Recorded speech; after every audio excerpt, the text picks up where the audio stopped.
morning, ladies and gentlemen, friends, colleagues and listeners and anybody fresh to the show. As people are aware now, what we're trying to do is we're trying to focus on plan positives. And today we've got a very positive gentleman joining us, and his name is Lewis King, and he's director and owner of the Albion Aviation Group. So Lewis, thank you very, very much indeed for joining us. And thank you. Good morning. Really appreciate it. Lewis, first thing, can we ask you please just give us a little bit of background about yourself and how you came to be where you are at the moment? Yeah, sure. So I've been in the industry for 10 years. I started out in 2010. Over that period of time, I worked for two of the best top brokers, aircraft charter brokers in the world, and spent time in the Middle East and the Far East. Then last year, I took it upon myself to set up my own aircraft charter brokerage company, the Albion Aviation Group, with an angle on that to provide aircraft charter broker training. And this is where we are now. We've been going a year. So far, so good. And kind of really jumping on the opportunities in the marketplace right now. Brilliant. So firstly, well done for setting up. Secondly, we wish you the best of success. And thirdly, I'm sure there's been some ups and downs and benefits of what we've all gone through. Just to let people know that we are going to focus on the training element. So you said two of the world's best charter brokers. So I think we should give them a little bit of a name as to who you consider the two best to be. Yeah, no, absolutely. Full credit to them. Air Charter Service and Chapman Freeborn. Okay, so you are the market leaders. And yeah, so you got Mr. Leach and Russi there. Yeah, so yeah. Couple of larger than life characters in themselves. Yeah, absolutely. Market leaders in what they do, and definitely people to look up to. Yeah, no, exactly. Fair play to them, and they've been around for a long time, and they've done some incredible things. So there's a little bit of a boost there for ACS and Chapman. Now, obviously, to make a decision to move, like most of our industry, it's because you get involved, you see what's going on, and then you think to yourself, I could do things either the same or similar or differently. And that's what motivates people to want to do it. However, very few people then actually take the step because of the risk, the cost, etc. So great respect for you for doing that. Now, I understand you've got representation in Dubai and the UK, correct? Yeah, correct. So we have two people in Dubai, where I am at the moment, and then we have two charter brokers also in the UK as well. So we're quite a small, very kind of niche charter broker at this stage, but obviously with the vision to expand where we can. Okay, good. But you have achieved, since you started, in excess of 45 full charters. So you're getting there. Yeah, correct. No, we've done very, very well. It's been really positive to see the growth. Okay, that has been aided obviously by what's going on in the world right now. So we have to be aware of that and pay credit to that. But it hasn't been easy. It's been tough, but it's been better than expected. Okay. Now with that, with obviously the tsunami of this virus hitting everybody, that's obviously helped with the PPE and everything. But how have you seen the development of the charter market from when things first kicked off in China up until now? Yeah, I mean, it's been an interesting cycle, and this actually comes part of the training that that we deliver. Essentially, there's usually a time frame associated with any kind of natural disaster or any global event that requires chartering. With COVID-19, with this pandemic, those timeframes have been stretched. So the window of charter opportunity has been stretched to maybe what would usually be 7 days for a natural disaster, or 10 to something on the extent of 3 months. So we've definitely seen kind of a peak in charter prices, a peak in demand. That, I believe, leveled off probably around a month ago, and now the rates are starting to cool a bit. The demand is dropping a bit as other supply chains, other transport corridors kick in, sea freight, road freight, etc. So I think we kind of passed the peak, but I still believe that due to the extent of this pandemic and the fact that it's global and possibilities of second waves and maybe eventually a vaccine, the charter demand will always have a strong place, I believe, in combating and fighting this. Oh no, surely, yeah. Now, whilst I said at the beginning, focusing on planned positives, I'm not trying to come across now as negative, but in my opinion, and I'm by no means an expert, there's most definitely going to be a second wave. And I think the issues which should be seen as positive is that everybody, governments, organisations, businesses, should have learned from what's happened in the first wave and all the surprises, because it's been a new type of virus. So everything that people thought would happen hasn't, and we've learned a lot of new things. Now, that awareness has to be delivered in a positive fashion for the second wave, but I'm damn sure there's going to be a second wave. How do you see the difference with the way charters will be demanded, especially Northern Hemisphere, if we do go into a second wave just before Christmas? Yeah, good question. I think the buying process is going to be a lot smarter, I believe, on behalf of governments and organisations. I think they kind of know what they're looking for, and maybe they can procure charters in advance or ensure they have the stockpiles. I mean, what I would like, and kind of looking at it from a high-level overview, is more collaboration within trading blocks, i.e. within Europe or North America, where governments get together, sit around the table and kind of consolidate their requirements and then look for a specific kind of charter program. What we saw is a lot of individual countries scrabbling around trying to find charters, which kind of created a bit of confusion in the market. I think they can buy a lot better, a lot smarter, but hopefully we will see that kind of going into later on this year, or if there is a second wave. But I think people are becoming more aware, from a charter perspective, how important it is, and how it can really facilitate their requirements in terms of delivering cargo quickly, accessibility, and all those kind of points. Yeah, no, I agree there as well, Lewis. We had a guest on recently, Gwilym, who's the chief. He was the chief chief officer cargo with Qatar, and he mentioned the term which I really liked, which was, there comes a point where you look at the way demand is driving pricing, and then you have to have a review, a sort of like an ethical pricing, almost like a conscience kicking in. And I think that was a really, really valid point. What's your feeling on that? Absolutely. I think that's pretty key. And I'd like to see that, if there is a second wave, there is kind of more conscious and ethical pricing coming from operators. I totally understand everyone needs to make money. I get that. Yeah. But I think that, this pandemic has driven rates far higher than what we've ever seen before. We've had West Coast port strike, we've had, global humanitarian disasters. And okay, there are peaks in charter prices, but we've not seen anything like what we saw recently. And the rates have come down quite a lot, almost, by 2/3 of what they were. So, I would like to see, for sure, kind of more ethical pricing from operators. At the same time, I do, totally agree that, people should make money, but, in the right way, for the benefit of everyone. And one of the things that I think everybody is realizing as well is this pre-COVID pricing was an issue, and also people's understanding and appreciation of what margins should look like has now become ever more important, because of the fact that they can only go for X amount of months with cash flow, and it needs to change for everybody. And like you said, a fair pricing model is what's necessary. Even I just noticed that some of the top chefs now are talking about restaurants, and now everybody is making bookings in so many restaurants and not turning up and making a decision on the evening, and that's a terrible thing. So, I think a fair booking system is also necessary in other businesses.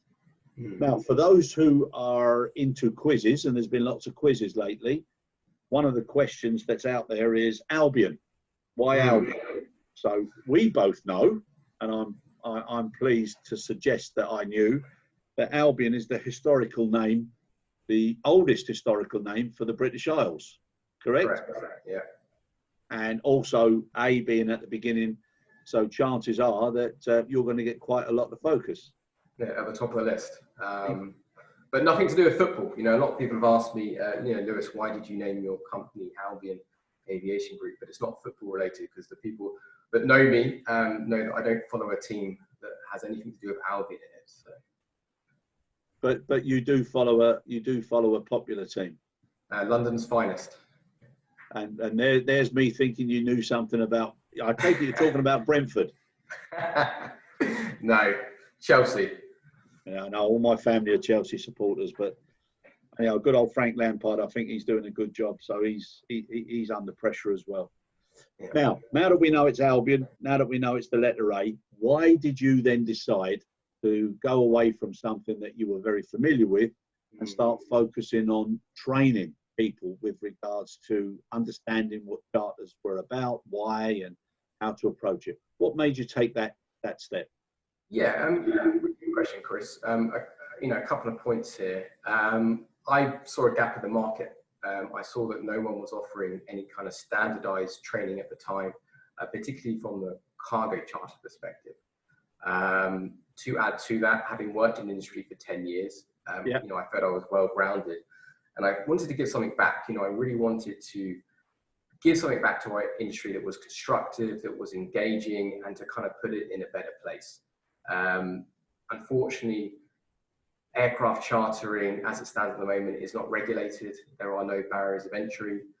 So the purpose of the training is to kind of really set a new standard, a new benchmark in aircraft charter broker training, bring a fresh angle in that kind of focuses on ethical and compliant business practices, and kind of really, where I can, raise the bar.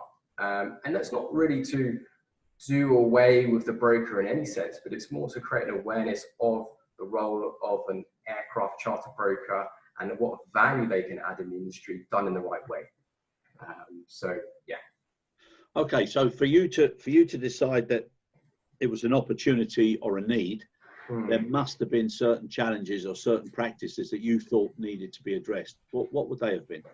Yeah, so having worked as a charter broker previously at two former organisations, we were often coming up against competition from very small, kind of what we call, dare I say, bedroom brokers. So brokers that don't have the training, don't have the qualifications, the expertise, the knowledge of aircraft, that would often put our clients in very difficult, sticky situations.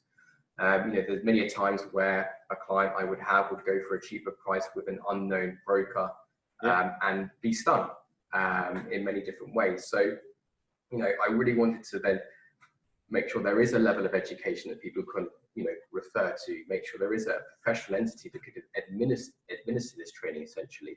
So, working in the best interest of the client, but also as well in the best interest of the operator.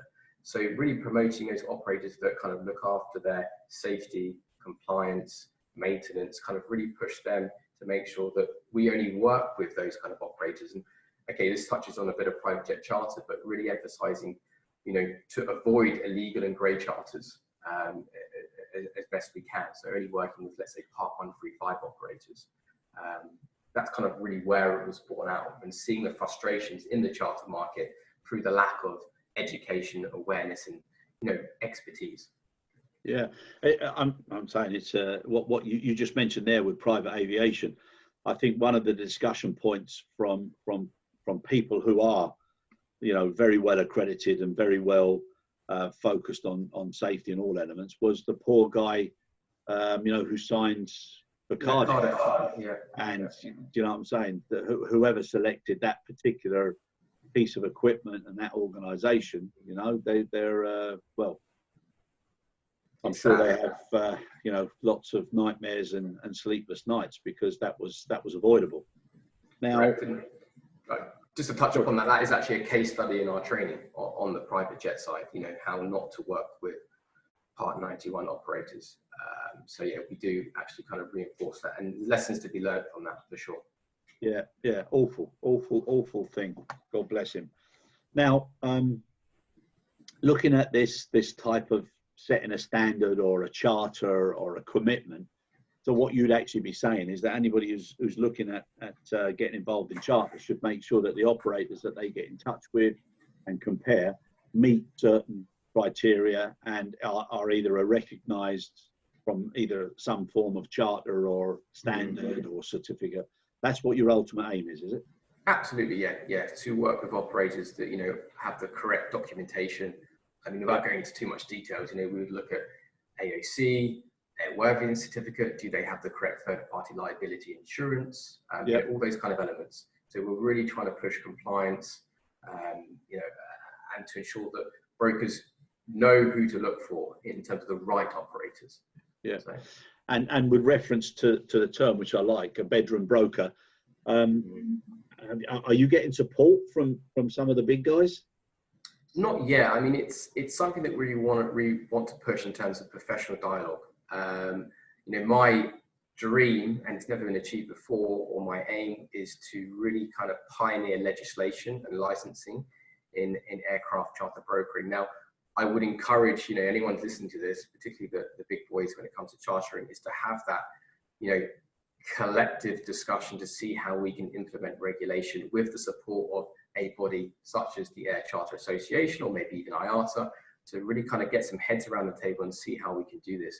If you look at other industries, Chris, they've done it quite well. You know, let's look at, you know, ship brokering. There is licensing, there is regulation, and that avoids, you know, clients being exposed to brokers that don't work in their best interest. So it would require, in something that I'm more than happy to spearhead, but would require, you know, collaboration from the top brokers and maybe some international kind of bodies to really get it in place and get it moving. Yeah, no, I think it's got a lot of mileage, Lewis. I think it's the right thing to do, and fair play to you. And especially with what people have learnt now over the last 3 to 4 months, because everybody, even from you know, health organisations who are looking to get their own PPE because they couldn't acquire it through the normal channels. They were going out looking for part charters. They were looking out for people who could support them, and lots of private individuals thinking that, you know, I can do this now, I can make a few bob. So there was a lot of new people getting involved, and if there's going to be another one, a second wave, and people are going to start doing it in a certain fashion, there's going to be another influx of those. So did you also see a huge amount of you know, different elements looking to get involved in charters? Yeah, we did. I mean, we were getting requests from people, organizations that we would never expect to receive requests from, kind of end users. I mean, the majority of our business typically, and I probably speak for most cargo charter brokers, would come from logistics companies, freight forwarders or 3PLs. But in the urgency behind the crisis and the requirement for organizations to find abilities to move their cargo, we were getting requests from governments, embassies, organizations like that don't have the full picture of chartering, are not well educated. So it's a very much kind of taking their hand through the process, which you can only really do if you have the experience and you're an established broker. So yeah, we were getting requests from all different people, organizations. Okay, so who makes up, or who's made up the courses that you've done? So you know, you've done well over 30 odd courses now. Who are the participants? Who are the people that you have? Yeah, so it's quite varied. I mean, just to add to that, I mean, the geographical footprint in terms of the participants is global. So we've had people, organizations from New Zealand coming across to China. One of our first courses actually was for a large e-commerce company in China. And then we've done, of course, Middle East, Europe, and more recently the US. So there's definitely a global footprint behind it. And that's kind of been really leveraged by, you know, platforms like Zoom, social media, essentially. But in terms of the actual clientele, it does vary, and that's quite positive for B2C. So we've seen private individuals take the course, individuals that are looking to really potentially embark on a career as an aircraft charter broker. We've done a lot of pilots, actually. So pilots that have lost their job have reached out to us, and we've completed a few courses to them and offered them various different discounts because of the situation. Other private individuals would be kind of maybe people looking to expand on the knowledge they already have. We've actually been very fortunate enough. We did a course a couple of months back with a lady in the UK who we've now enrolled into our organisation on the back of the private jet charter course. And then looking at organisations as well. So freight forwarders, we've done some airlines as well. That really want to add depth into their organisation and an understanding. So as I said, it's not to go and necessarily set up an in-house broker desk, but more to understand, okay, so how can we use a broker to get the best out of the situation of aircraft chartering? You know, how can they add value to us? And that's what we're really trying to promote is, you know, go to a broker, they have the expertise, they have the knowledge, they can really kind of do the filtering for you to find you the best solution, which is safe and right for you. Yeah, no, that's you mentioned there about the freight forwarders and obviously 3PLs. Also, the e-commerce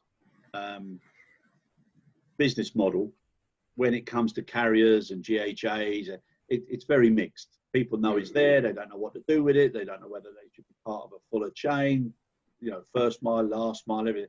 So people are now starting to look, how could they do it better than what's being offered, and especially when the pricing was going through the roof. So there's going to be so many people now thinking that they can do it better. So are you also looking at how to offer certain services to people who've had the training so that they you know, almost like a broker control center? So if they're doing things and they're not quite sure, because the fact that they've just done a course doesn't automatically give them the experience and the understanding, are you looking to supply some sort of after course support as well? Yeah, 100%, because I'm very much aware that, you know, we can't just give someone a 60-page module handbook and maybe a 4-day training course and expect them to go off and book charters and not face any issues. So as part of the package, you know, they join what we call the Albion Alumni. So they will become members of that, where they have access to Albion and primarily myself for any questions or concerns they have after the training. So they can call me up, they can email me. And it's something that we really encourage, that professional dialogue, to make sure that they're doing the right thing and to really assist them on the journey. It's very much a journey, the way we see it. So we're actually trying to build a community in that sense. And then, yes, we also offer recurrent training. So what we encourage is, you know, 6 to 12 months down the line, have a recurrent training, a refresher for a period of time that we can go over the core brokering principles that we covered, any issues that they faced that we can then build on. So it's very much a continuous process, a continuous learning process where we constantly update them, help them, assist them. And by no means do we kind of leave them alone. That would defeat the object of what we're trying to achieve, I feel. Yeah, or add to the problem even. Yes, yeah, exactly, yeah. No, good. So the vision, you know, to pioneer regulation, that's something that you're definitely going to keep campaigning for and keep pushing. Absolutely, and it's a long road for sure. I mean, it's never really been done, but you know, I have a few years in front of me, I feel. So you know, I can definitely kind of really drive this forward on the back of, you know, we now have this training organization. So yeah, as I said, if there's anyone out there listening that really wants to collaborate, then please, I'm all ears. You know, for the benefit of the industry, I think it's something that we need to do. No, I think it's great what you're doing. What you mentioned there about having years ahead of you. You remind me of, like, there's a colleague and a very good friend, and I do a weekly podcast with him, and I'm always taking a mick out of him because he looks so young. Steve Dixon. I'm calling him Peter Pan, and you know, he's like Dorian Gray, and he's hitting a portrait in someone's attic. But I've got to say, whatever moisturising cream you're using, you need to let us know. Thank you. It's certainly working. Now, as far as the people that have been on the training courses now, what do you think are the biggest challenges for them that they're going to face if they genuinely want to get into the charter as an individual, and then those who want to do it representing their own business? Yeah, I think it's a lot of information that we give them. And if I was to look at one specific point, it would be understanding the different aircraft types that are available to you as an aircraft charter broker, understanding who are the better operators to work with, as in the compliant operators. I mean, we do assist them insofar as people that take our cargo charter course will have access to our database of operators. So we actually give them a database to work with operators that are compliant. But I think it's more learning the kind of different aircraft types, and okay, so what aircraft should I use for this particular request? And what we actually encourage is we actually encourage them to maybe go out and seek employment in charter broker companies anyway. So we don't really, depending on who they are and maybe the company, we don't actually encourage, say, go up and start your own course. It's more kind of, okay, so how can you add to what you already know and maybe practice that in a larger charter broker company? So kind of giving them a foot in the door, so to speak. So there are definitely challenges, I feel, that, you know, having taken the course and obstacles they would face, but I feel primarily it would be learning, understanding their market in terms of the operators would be the kind of main one, and the most questions that we get asked post-course. Okay. And do you see an opportunity whereby the larger brokers would allow people to, you know, come on board as a learning exercise or a mentoring or a coaching exercise? Or do you think that, you know, that competition area would prevent people from, like, letting people see what the inner sanctum looks like in the larger brokers? Yeah, that's a difficult one, if I'm honest. I don't know how that would look, really, because obviously it's also a business as well. So I completely get that and respect that. And it's almost like a fine line that Albion is probably kind of treading. But as I said, you know, I'm very conscious that I'm doing this for the benefit of the industry and to really enforce the role of the broker. In terms of kind of bringing people to gain experience, then, you know, we kind of practice what we preach. We've recently taken on a graduate from Emirates Aviation University who's actually enrolled on this course, and she's working with us for 2 months to really kind of get exposure to it within the safe, you know, environment of our company. Whether other brokers choose to do that, then I'm not entirely sure. But if I can equip individuals to then, you know, take this course and then take it into some of the larger brokerage companies, then I'll be more than happy to do that. That's fine. Okay, very good, very good. And as far as you know, let's say, you know, you're trying to reform the charter market and pioneer this regulation and licensing. Have you been in touch with IATA or any other regulatory body? Not yet, no. We've had kind of off the table discussions with one particular association. But I think, you know, with the volume we're seeing that's going through the training organisation at the moment, I think we're in a very good place to then have these discussions now. You know, we have people passing through. We have an alumni that we're creating, so there's definitely a demand in the market. You know, to add to that, you know, we're speaking to a lot of operators at the moment to endorse our training as well. So we share our training with operators to kind of show them what we're trying to achieve and why it's working, you know, in their best interest as well. So we are looking for those endorsements from airlines too. Okay, very good. And which market now, as far as you're concerned, you see as the areas that there's going to be an awful lot of demand and focus for, especially as we said, you know, coming up for a second wave and taking us into April of next year? Yeah, I mean, it goes without saying, obviously, PPE in terms of the cargo charter market for sure. And there's a lot of stockpiling going on at the moment. There's a lot of empty warehousing, you know, making decent money now out of just storing pallets. Correct. But I do feel that the demand will ramp up. Now, just to add to this, I feel the private jet side is also going to see a spike or a boom. People are becoming more conscious about traveling maybe on commercial airlines. Those people that maybe used to travel first class may be in a position now to switch over to ad hoc chartering on private jets. So I definitely see a transition there for sure. And, you know, people want to travel. You know, we have many discussions with our private jet charter clients that, you know, we're very eager to get out, and they're already sending us, you know, requests, and we get quite a lot of those.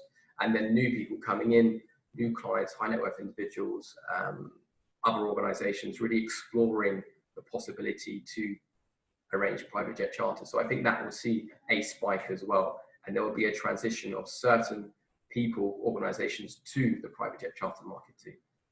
Yeah, no, and I think as high wealth individuals, and now very high wealth individuals and businesses, they can really make so much of a difference. And it's something that people don't appreciate, because, you know, if you've got your own aircraft or access to an aircraft, I mean, you can save a top executive anything from 35 to 50 days a year.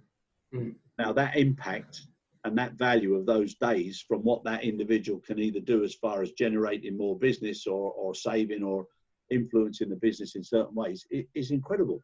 But all people see is, you know, somebody earning lots of money now going on a private jet and creating more problems for the environment. But that's also not necessarily true, because the percentage of impact is very, very low, isn't it? Yeah, absolutely. And, you know, time is money, and, you know, if we can give the CEOs and the chairmen the time, you know, maybe they can expand their business, create more jobs, and feed back into the economy. So there are, you know, it's a double-edged sword, really, but I can definitely see the benefits and the arguments, you know, for business aviation there for sure. Yeah, and it's a shame that media take such a negative approach to it. It's always, everybody I don't know what it is, why people or why the media keeps feeding people bad news to make them feel worse, to want to know more bad news. I just don't understand that. Yeah, people love bad news, I guess, right? Yeah, but it's such a shame, because if somebody makes you smile, it makes you then smile, and someone else then smiles at you smiling, or else in this day and age, I think there's something wrong with you. Yeah. Totally agree with you there, Chris. Now, as far as 2020 is concerned, brilliant year, and it's amazing that with such a global impact, the old term hindsight 2020 seems to come up often enough. What do you see as 2021 for you and for the the approach, especially to the training side? Sure, I definitely see it growing.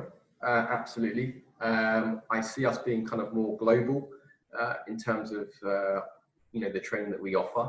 I think we're going to be working a lot more, probably more with organisations, maybe multinational corporations. Definitely e-commerce for sure. We've seen, since that course we did in China, which was actually one of my first courses, quite nerve-wracking. It went very, very well, and we've seen a lot of referrals from that as e-commerce companies look to really take control of their supply chain. So I feel that we can definitely add value there. In terms of the chartering, it's a tough game for sure. It's extremely competitive. What I would like to see as Albion is to kind of really go on to eventually control our own assets where we can, i.e. aircraft. So kind of really embody that group vision that we're trying to create. So yeah, there's kind of a few things that we're pursuing, but on the training side particularly, obviously because it's the focus of what we're discussing about, I think it will continue to grow for sure. And as long as we can add value and try and maybe one day, bring about some kind of regulation, recognized regulation, then I think we're going in the right direction. Oh, no, I fully agree with you. And you also did something with the US military. Yes, exactly. So we were very fortunate enough, pretty much soon after I incepted the company, we were invited out to speak at the NDTA conference, autumn and fall in St. Louis. And I actually did that on the back of the China course. So slightly off topic here, I flew from China to Dubai to Europe, Europe to US, and other connecting flights. It was about a 40-hour transit time plus that I had. No layover. It was exhausting, and immediately to go speak to the US military about the role of aircraft chartering in kind of supporting US national defense with an emphasis on what we offer in terms of the training. So a really kind of great experience, great audience, top audience in fact. And we actually secured some courses out of that too, which has been great. So, what now? Do you know what I'm saying? So you're sitting here and you're thinking, right now, the US military with everything that they've got, Trump's finest, and now why would they need training in chartering? Yeah. Where were the areas that they weren't as familiar or as professional as they should have been, and what was the most interesting area that they picked up on? Yeah, it was more to do with adding depth to what they already know. So buying a lot smarter. So how to use commercial airlift in a better way. I mean, the US military is global. They have vested interest in Asia, Middle East, Europe, etc. So how kind of really leverage civil aircraft in terms of chartering to add value, add lift to what they already do in terms of grey tail capacity. You'll be surprised. There are programs out there, craft program, for example, that gives, massive volumes to commercial carriers such as Atlas, such as National Air Cargo, top operators. So really it was kind of, so how can I procure better? And, what are the different aircraft available to me in different regions, for example? So, we got some really, really good feedback from that. And as I said, we're the first people that are offering globally training in cargo aircraft chartering. So for them, it was fantastic. Someone from, the civil side is going to, add depth to our organisation. There's no one else that's really doing that at the moment. So. Yeah, and I suppose everybody now, where it comes to cash flow and expenditure, too many organisations have outsourced too much, and then they become complacent with the understanding of the pricing, and they don't actually review it and see whether or not they could economize a little bit. So I'm assuming it's no different from them as well. And people probably think it's an easy win with the military. If they're desperately needing something, then boom, you give a price and they're going to take it. Yeah, it can be, but it's always about offering the right solution, i.e., can that cargo fit into that aircraft? Can that operator get that landing permit at that particular airport, i.e. country? So yeah, there's a lot to it, and we need to educate people on this. Yeah, no, definitely. Now, on a personal level, what do you think are going to be the biggest challenges for you for the coming year? Yeah, good question. I think any new organisation, new company, there's always challenges. For us, it's we've seen massive revenue already, and it's kind of how we grow strategically. How we can grow our organisation in the right way. We're still riding this, let's say, pandemic wave, but that's not going to be there, forever. So it's how do we kind of grow our products, whatever that may be, the training or the chartering, private jet or cargo charter in the right way, and then increasing our global coverage as best we can, because it is a very competitive market, this chartering. Yeah. So. And the likes of all of the, shall we say, the big boys with regards to it, and the fact that they're acquiring their own assets, and they're looking at managing their own businesses differently from ground handling and also to in the air. How do you see that developing? Going back to my former company, I applaud them particularly in terms of managing assets. I think that's probably one of the ways forward for aircraft charter broker companies that are willing to take the risk. If they can have some kind of controlling capacity, okay, that does create conflicts of interest potentially with other operators, because you're not neutral anymore. So there are challenges there. But I think if you can build that, and not to give away too many secrets for Albion, if you can build that on a core product, i.e. e-commerce, and have a controlling asset, then I think that's probably the way to go, or an alternative niche product for sure. But I think having an asset is definitely where we're trying to go eventually. Okay.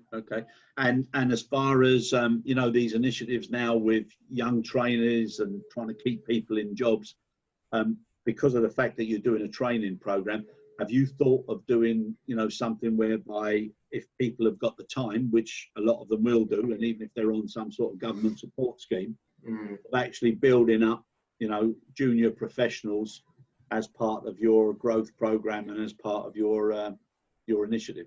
Yeah, absolutely. I was very, very fortunate to given the chance when I was young as a graduate to join ACS at the time. Extremely lucky there. So absolutely, if I can bring the younger generation into the world of aircraft chartering in the right way and educate them in the right way, then I think that's definitely the way forward.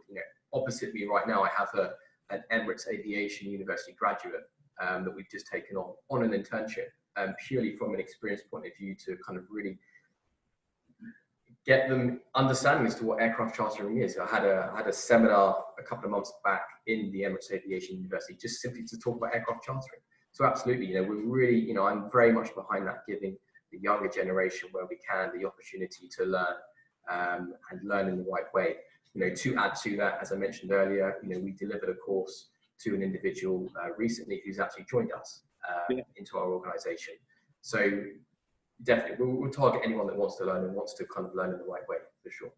Okay, so like coming towards the end of the podcast, but you've clearly got an appetite, an engagement, a drive of what you want to do and why you want to do, which is fantastic. Who would you say have been the biggest motivators or coaches or mentors that gave you that excitement or that enthusiasm to want to do something like you've done? Because so many people join companies, it's only very few who then create their own companies. So who was it? Who would you like to say have been the people that have motivated and inspired you? Yeah, that's a good question. I mean, there's quite a few. It goes without saying, the way ACS has grown its business and how professional they are, and what they do, for sure. As an organisation, yes, definitely. If you want to narrow down into individuals, then Russi and Shahe Azunian from Chapman, Chapman Freeborn, and also Magna Aviation as well. I don't know if you've ever kind of explored them. You know, they are a fantastic organisation. Tom Wrigley and Ross Wilson. I actually spent some time with them before starting Albion, and you know, they really, you know, infuse me in the way they do their business and kind of how they approach the industry and what they've achieved. So there's quite a few figureheads, I would say, and sorry if I missed anyone out in particular, that have, you know, really encouraged me to go on this journey for sure. No, brilliant. And what would you say as a result of what you've seen, what you've learned, and what you want to deliver in the future? What would be your, you know, your 3 golden rules or your magic 7 principles that you don't ever want to compromise? Passion. You know, if you have a passion for something, obviously my passion in aviation, then you can't really go wrong. You've got to be hungry, Chris, as well.